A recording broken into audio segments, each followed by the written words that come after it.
तो प्रशासन और सरकार की तरफ से लगातार कोशिश की जा रही है, जन टीवी की तरफ से लगातार ये कोशिश की जा रही है कि आप तक कोरोना से जुड़ी हुई जो भी भ्रांतियां हैं उनको दूर करने के लिए हम कुछ ऐसे वरिष्ठ लोगों को हमारे साथ जोड़ें जो अपने क्षेत्र में अपना नाम रखते हैं, जिनका बहुत लंबा अनुभव है।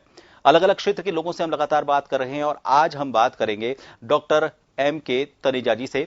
आप भारत सरकार की आयुष मंत्रालय में गवर्नमेंट बॉडी के मेंबर हैं, उसके अलावा स्टैंडिंग जो कमेटी है उसके भी आप सदस्य हैं और अलग अलग क्षेत्रों में आपका जो अनुभव है वो भारत के लिए और भारत की जनता के लिए काफी काम आता रहा है। डॉक्टर साहब, आपका बहुत बहुत स्वागत है। डॉक्टर साहब, कोरोना, सबसे बड़ा डर लोगों में यह है मुझे ना हो जाए। दो तरह की चीजें हैं, एक तो वो लोग जिनको यह डर है कि अगर कोरोना उन्हें हो जाता है तो किस तरह का ट्रीटमेंट लिया जाए, क्या किया जाए, लेकिन उससे भी बड़ी संख्या उन लोगों की है जो यह जानना चाहते हैं कि क्या कोरोना से बचा जा सकता है। जिस क्षेत्र में आपका अनुभव है, मेरे को लगता है कि मॉडर्न साइंस या फिर हम ट्रेडिशनल साइंस की बात करें तो उसमें आपकी अच्छी पकड़ है। क्या लगता है आपको, आपके अनुभव के हिसाब से अपनी इम्यूनिटी को बढ़ाना या फिर कोरोना से बचने के लिए कौन सी चीजें कारगर हो सकती हैं?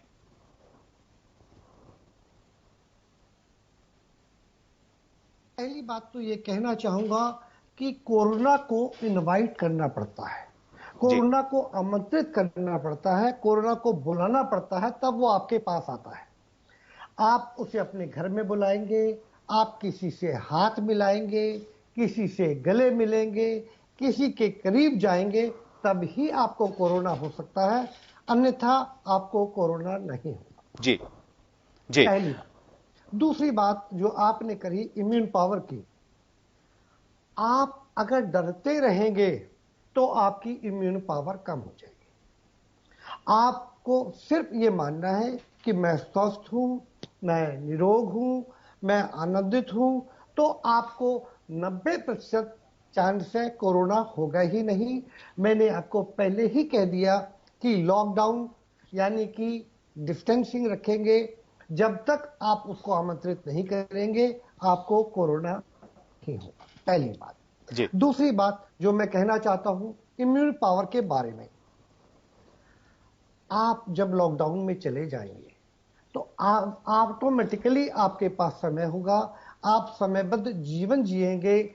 आप अगर रात के 10 बजे से 2 बजे तक नियमित नींद लेंगे, जब आप अल्फा ब्रेन वेव स्टेट में जाते हैं, जब आप डेल्टा ब्रेन वेव स्टेट में जाते हैं, बॉडी के अंदर ऑटोमेटिक हीलिंग होती है।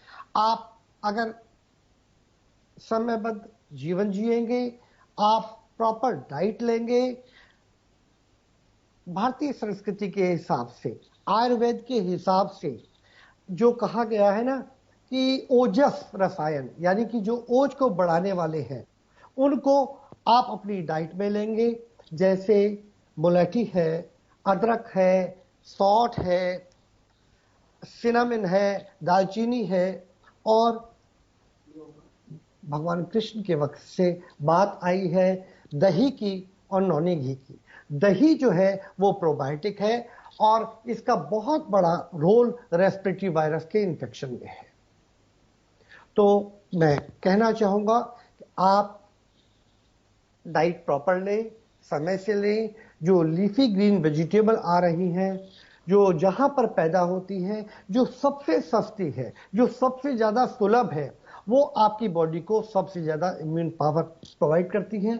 भारत सरकार के अनुसार हम अंकुरित को अमृताहार की श्रेणी में रखते हैं, इसे अमृत की श्रेणी में रखते हैं। इसमें एब्सिसिक एसिड होता है जो एक प्लांट हार्मोन है और जो इम्यून पावर को बढ़ाता है, जी। हमारी रोग प्रतिरोधक क्षमता को कम करता है। जी। इसके अलावा अगर आप कहें तो मैं प्राणायाम के ऊपर चर्चा कर सकता हूं कि प्राणायाम के कैसे हम उससे नाइट्रिक ऑक्साइड के द्वारा कैसे नाइट्रिक ऑक्साइड पैदा होती है, भ्रामरी प्राणायाम से कैसे वायुकुंभक से कार्बोजन थेरेपी के द्वारा हमारे एल्वेलाई बेटर फंक्शनिंग करते हैं। जो एल्वेलाई होते हैं ना वो जी। 100 स्क्वायर मीटर का एरिया कवर करते हैं। अगर हम एल्वेलाई को एक धरती पे फैला दें तो वो 100 स्क्वायर मीटर का एरिया होता है, उसमें से 30% को हम औसत रूप से इस्तेमाल नहीं करते। अगर हम उसको कुंभक के द्वारा हम उसको ब्रीदिंग एक्सरसाइज के द्वारा बढ़ा लेते हैं। अगर मानिए, अगर आप अपना ब्रेथ होल्डिंग टाइम सिर्फ 1 सेकंड प्रतिदिन बढ़ा ले, तो 1 महीने में आपकी लंग की कैपेसिटी इतनी बढ़ सकती है कि जीवन में आपको कभी भी कोई रोग ना हो। जी आज बिल्कुल। एक जो डरने की बात आई है, जी उसके ऊपर मैं एक बात और कहना चाहता हूं जी कि विटामिन सी के ऊपर, आंवला के ऊपर शोध हो रहा है। इसको हम आयुर्वेद में बहुत ज्यादा लाभकारी मानते हैं। और हल्दी, आज जो हमसे विदेशियों ने चुरा ली है, जिसको टर्मरिक के नाम से हम कहने लगे हैं, ये बहुत अच्छी इम्यून पावर हमें प्रोवाइड करती है। जी इसका सेवन दिन में 2 बार, जिसको आयुष मंत्रालय गोल्डन मिल्क के नाम से कहने लगा है, हम सेवन करके अपनी इम्यून पावर को बढ़ा सकते हैं। आज हमारे विश्व में जो स्थान कोरोना के इसमें आया है, हमारे देश में 21 गुना कम इंसिडेंस है।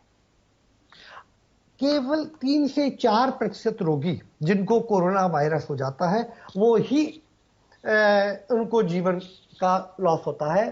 और ये स्थिति अगर हम देखते हैं तो विश्व में लगभग 100, मैं आपको गिनती बताऊं, 185 लाख आज तक की गिनती में बता रहा हूं, 185 लाख रोगियों को जीवन का नुकसान हुआ है। परंतु 1 मिनट मुझे कहने दीजिएगा, परंतु अगर हम आज का आंकड़ा देखें तो 1,30,000 लोगों की मृत्यु हुई है जी। कोरोना से नहीं, वैसे ही। तो हमें उससे डरने की आवश्यकता नहीं है, कतई डरने की आवश्यकता नहीं है। इसका इंसिडेंस इतना ज्यादा नहीं है, परंतु हमें कोई भी बीमारी होती है उससे बचना आवश्यक है।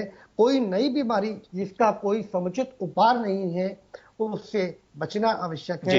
एक बात और कहना चाहता हूं, आज भारत सरकार ने एक और डायरेक्टिव 5 स्टेट को दिया है प्लाज्मा थेरेपी का, यानी कि जिनको कोरोना इन्फेक्शन हुआ है उसका ब्लड का सैंपल लेके उसमें से हम प्लाज्मा निकाल करके जो मरणासन कोरोना के रोगी हैं उनको हम पुनः जीवन दान। बिल्कुल, इसको लेकर काम चल रहा है। लखनऊ में इसको लेकर लैब में काम चल रहा है और एंटीबॉडीज डेवलप हो, उसको लेकर यहां पर काम चल रहा है।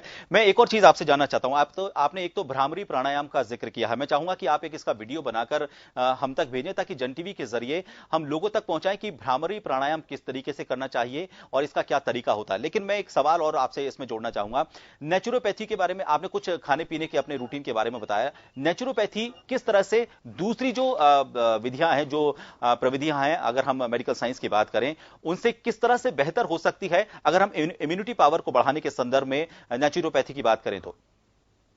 देखिए, नेचुरोपैथी में कहा जाता है जब तक अत्यंत आवश्यक ना हो, जब तक हम नेचुरोपैथ हथियार ना डाल दे, तब तक आपको औषधि का सेवन नहीं करना चाहिए।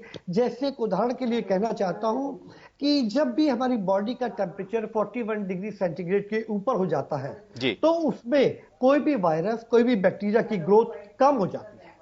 तो एक फीवर जो है वो एक डिफेंस मैकेनिज्म है। तो उसी प्रकार अगर हम प्रकृति के अनुकूल जीवन जिएंगे तो हमारी रोग प्रतिरोधक क्षमता अपने आप बढ़ जाएगी जी।